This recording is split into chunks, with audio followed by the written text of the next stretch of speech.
मुख से माँ सरस्वती की साक्षात कृपा जिनको बरसती है, ऐसे कुमार विश्वास जी हमारे बीच है। जोरदार अभिनंदन पंडित कुमार विश्वास जी का करें, जिनके अपने वर्तमान के दौर में किसी भी भगवान के घटनाक्रम को आज के संदर्भ में समसामयिक रूप से बहुत अच्छे ढंग से विस्तार से सच्चे अर्थों में, सही अर्थ में हमको न केवल जोड़ते हैं बल्कि समाज में प्रेरणा देने का काम करते हैं। जोरदार अभिनंदन कुमार विश्वास जी के लिए। इस मंच पर ही हमारे एक और भारतीय जनता पार्टी के पूर्व अध्यक्ष, वर्तमान के सांसद, हमारे विद्यार्थी परिषद के साथ ही माननीय विष्णुदत्त शर्मा जी भी मौजूद है। खजुराहो के माननीय सांसद, जोरदार अभिनंदन विष्णुदत्त शर्मा जी का। मंच पर विराजमान जिनका ये पूरा संकल्प है, हमारे सबके वरिष्ठ नेता, पूर्व मंत्री, कई प्रकार के अलग अलग प्रकार के ऐसे कामों को लेकर के जिनके मन में शासन की सुव्यवस्था भी है, सभी प्रकार के संकल्पों की पूर्ति के साथ ऐसे अच्छे कामों का भी संकल्प लेकर के आपने वास्तव में ये अद्भुत काम किया। पंडित नरोत्तम शर्मा जी के लिए भी, नरोत्तम मिश्रा जी के लिए भी जोरदार अभिनंदन करें। हमारे मंत्री, राजस्व मंत्री, सभी भाजपा के वरिष्ठ नेतागण और आप सब आज भाषणबाजी करेंगे तो माइक जिनके हाथ में जाएगा वो अभी पूरी चाबी भर देंगे तो थोड़ा थोड़ा, लेकिन हम सबके लिए सौभाग्य की बात है। बाबा महाकाल की नगरी से मैं स्वयं आज आपकी कथा सुनने भी आया हूं और हमारे मध्य प्रदेश सरकार की ओर से आपका पुनः मैं वंदन करता हूं, अभिनंदन करता हूं। जोरदार अभिनंदन करें।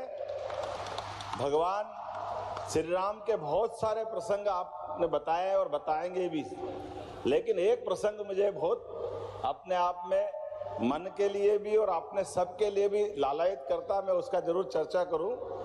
कभी कल्पना करें, भगवान श्री राम के वनवास काल के पहले विश्वामित्र जी महाराज दशरथ से जब भगवान श्री राम को लेने गए, बीडी जी अपन विद्यार्थी परिषद में रहे हैं, युवा शक्ति पे कैसे भरोसा होता है, ये वो हजारों लाखों साल पुरानी घटनाक्रम है।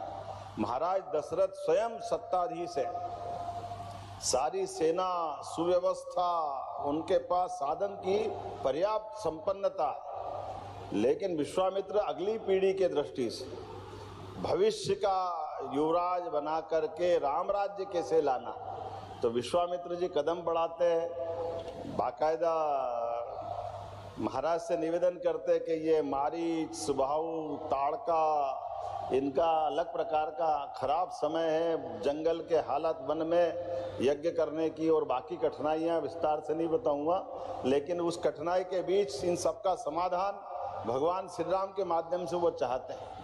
और एक पंथ दो काज, कितना अद्भुत वो लीला हुई।